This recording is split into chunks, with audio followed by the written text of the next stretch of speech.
अमरपाल जी, अभी तक हमने बात करी ओवरऑल साहिबाबाद क्षेत्र से रिलेटेड। यस। अब हम इस भाग 2 में चर्चा करेंगे डेल्टा कॉलोनी से संबंधित कार्यों पे, जिसमें कि हमारा ब्रिज विहार, राधा कुंज, सूर्य नगर, चंद्र नगर और ये सब कॉलोनीज आती हैं।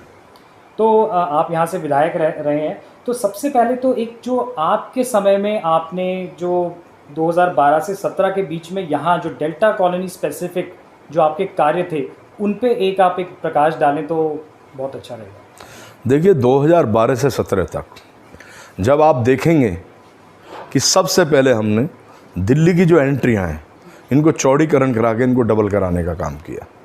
जब दिल्ली से हम घुसते हैं तो उनको सारे रोडों को बनवाने का काम हमने किया। जब आप ब्रजबार में घुसते हैं उसको भी हमने डबल रोड कराया, वो सिंगल रोड था, ये आपको मालूम होगा अच्छी तरीके से। जब आप डेल्टा कॉलोनी की बात करते हैं तो आप ये जो होटल है, क्या नाम है इसका, सरकारी बिल्डिंग जो आवास विकास की, रामप्रस्थ में जब मुड़ते हैं, ये सारा रोड और इसका पौधे वोधे लगाने का कार्य हमने अपने उससे कराया।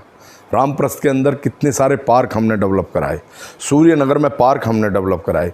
रेलवे के साथ में जो एक बाउंड्री वाल थी बहुत बड़ी, और बड़ी देख के बड़ी विषम परिस्थितियों में मैंने उसको देखा है, वो रातों रात करा दी गई थी। सुबह लोग सो के उठे तो देखा कि बाउंड्री वाल हो गई हैं। हमने बहुत कार्य यहाँ पे कराए, ऐसा नहीं है कि नहीं कराया। चाहे आप रामप्रस्थ में इसमें ब्रज विहार में चले जाइए, वहाँ बारात घर हमने बनवाया, सारी सड़कें हमने बनवाई, पार्क हमने बनवाए, और हम तो अकेले थे, ना हमारे साथ पार्षद थे, ना मेयर थे, ना सांसद थे। आज तो ये सबको ही हैं, आज क्यों कार्य नहीं हो रहा?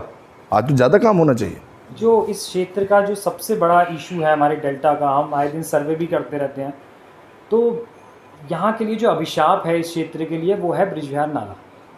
ये बहुत बड़ी समस्या है। ये ऐसा नहीं कि आज से है, ये आपके समय में भी थी, उससे पहले भी थी, 2 दशक से ऊपर इसकी प्रॉब्लम रही है।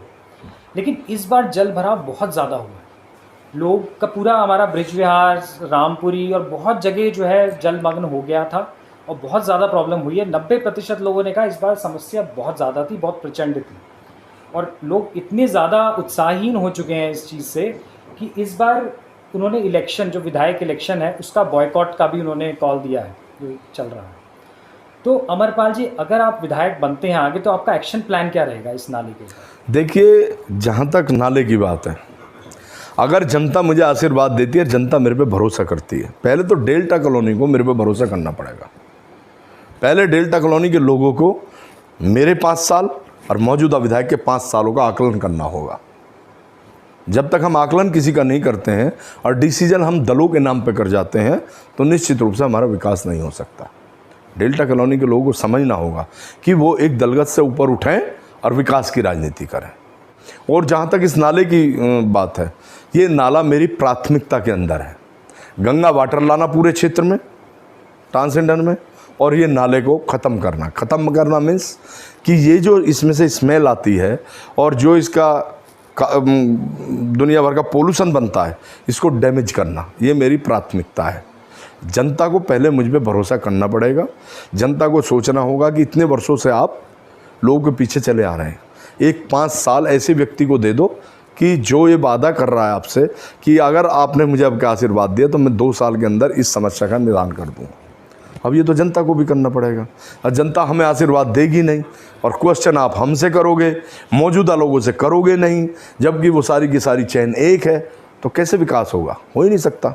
उनको आप वॉक ओवर दोगे, हमें आप घेरने का काम करोगे, ऐसे तो काम नहीं होता। पड़ेगा डेल्टा कॉलोनी के लोगों को एक बदलाव लाना पड़ेगा।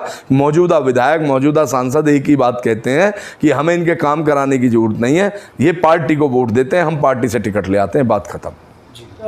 अभी जो कोरोना काल से हम लोग निकले हैं, बहुत वेव 2 में तो बहुत हमने डैमेजेस देखे उस समय भी और अभी भी। लोगों का यहाँ पे एक मानना ये है कि यहाँ स्वास्थ्य सुविधाएं जो हैं, बेसिक मूलभूत जो सुविधाएं जिसमें स्वास्थ्य सेवाएं सबसे ज़्यादा होनी चाहिए थी, उसका यहाँ बहुत अभाव है। यहाँ एक भी डिस्पेंसरी नहीं है।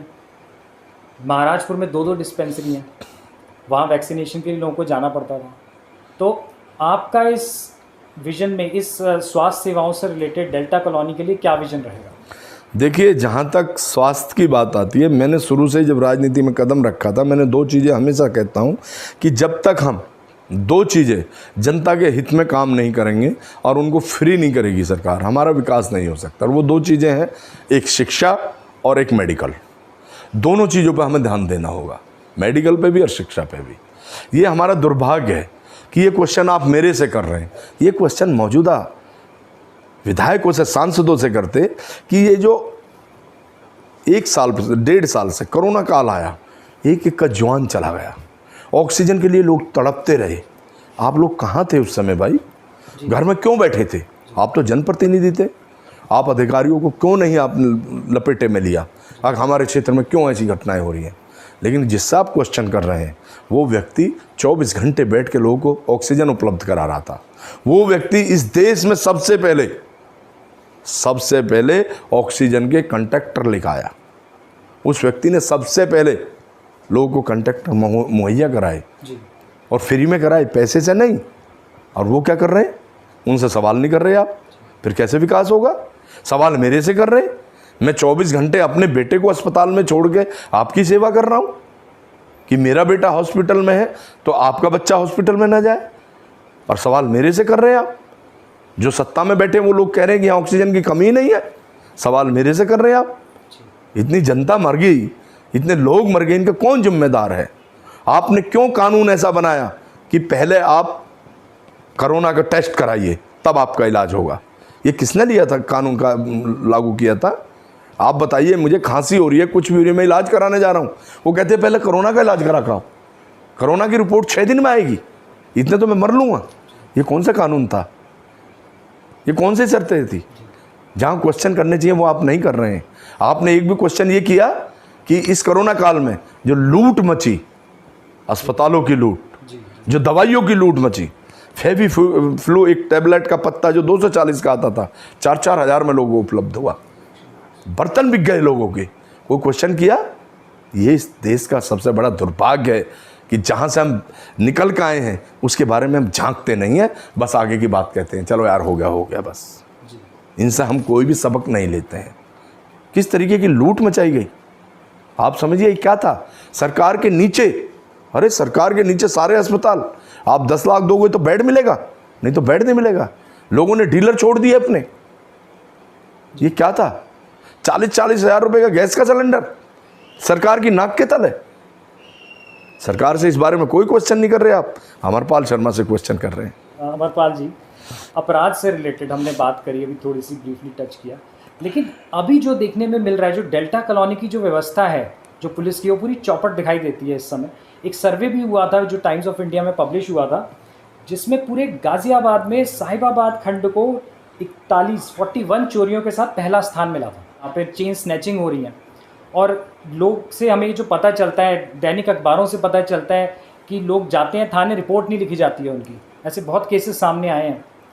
तो ये जो सिचुएशन है, इसको कैसे इम्प्रूव करेंगे? मैंने अभी आपसे थोड़ी देर पहले कहा, आपने मेरे से क्वेश्चन किया कानून व्यवस्था का, मैंने उसमें आपको अवगत कराया कि जब जनप्रतिनिधि सिर्फ पुलिस से ये कहेंगे कि मेरा लड़का आ रहा है भाई, इसको ये सामान दिलवा देना फलाना माल से, तो पुलिस को क्या जरूरत पड़ी है हमारी रक्षा करने की? उसको मालूम है कि मेरा आका ऊपर बैठा मेरा ट्रांसफ़र नहीं होने देगा, उसको मालूम है ये बात। अगर उसका आका हड़ के ये कह दे कि तेरे क्षेत्र में चैन छिनी है, मुझे 12 घंटे के अंदर ये चैन चाहिए, तो पुलिस को एक दहशत होती है। आपको मालूम है अमरपाल शर्मा जब विधायक था 2013 में, अमरपाल शर्मा एक चैन छीन के लोग आए थे और अमरपाल शर्मा ने स्वयं लुटेरे को दौड़ के पकड़ा था, जबकि उनमें से एक लुटेरा हवाई अड्डे में कूद गया था, लेकिन मैं दोनों को पकड़ के लाया था, मेरे हाथों में भी चोट लगी थी। आपको मालूम है एक ने हर्ष भदौरिया SHO के घरवाली की चैन छीनी थी, और जब वो चैन छीन के भाग रहे थे तो मैं पीछे गाड़ी में था, मेरे ऊपर गोलियां भी चलाई थी उन्होंने, लेकिन मैंने उनको छोड़ा नहीं था। मुरादाबाद के दोनों बदमाश थे, 50,000 के इनामी थे, लेकिन मैं खींच के लाया था। आज माननीय विधायक जी कहाँ रहते हैं? सड़कों पर होते हैं क्या? जनता के बीच में होते हैं क्या? उनको जब मालूम नहीं है किसके साथ चोरी हो रही है, किसके साथ क्या हो रहा है, तो कैसे क्राइम कम होगा? नहीं, रिपोर्ट किसी की दर्ज नहीं होती। किसी का डकैती पढ़ो, उसकी रिपोर्ट ये होती है सामान चोरी हो गया। किसी का मर्डर हो जाओ, उसकी होती है जी आत्महत्या कर ली इसने। ये क्या है? ये कौन सा कानून है?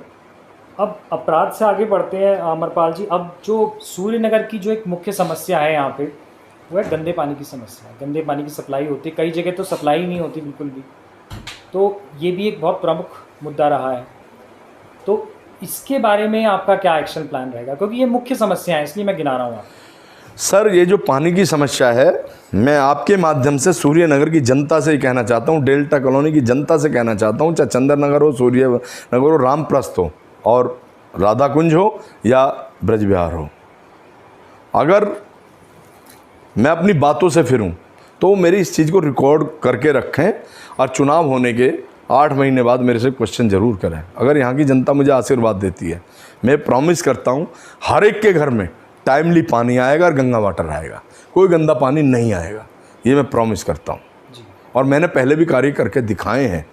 आज आपने कानून व्यवस्था की बात करी, एक समय वो था कि जब इस क्षेत्र का विधायक पूरे प्रदेश में नंबर 1 आता था, बेस्ट अवार्ड लाता था। आज एक समय ये है कि ये क्षेत्र मेरा अपराध में नंबर 1 आता है। ये जनता को सोचना होगा। जी अमरपाल जी, बिल्कुल हम ये फुटेज अपने चैनल्स पे डालेंगे और डेफिनेटली आपके पास लेके आएंगे। तो अमरपाल जी, अंत में आप हमारे क्षेत्रवासियों को कोई संदेश देना चाहेंगे? मैं क्षेत्र को यही कहना चाहता हूँ कि ये विकास का चुनाव है, क्षेत्र के विकास का चुनाव है। आप क्षेत्र के विकास को देखें और इस चुनाव में आप एक मत होके मेरे बारे में पूरी जानकारी कर लें। इसीलिए ऐसे ही नहीं लोग मुझे विकास पुरुष कह देते, मैंने कार्य किए हैं। आप मेरे पे भरोसा रखें और इस बार आप साइकिल के ऊपर बटन दबा के अपने क्षेत्र के विकास को सुनिश्चित कराएं और निश्चित रूप से जो समस्याएं आपके द्वारा जनता की ये समस्याएं उठाई गई हैं, इनसे निजात पाने का कार्य जनता यहाँ करें, वो हम पे भरोसा करके करें।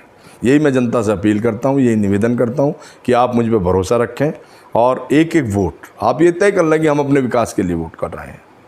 ये मैं यहाँ की जनता से कहना चाहता हूँ। अमरपाल जी, आपने हमको समय दिया, हमसे बात करी, बेबाकी से सारे मुद्दों पे बात करी, उसके लिए आपका बहुत बहुत धन्यवाद। Thank you.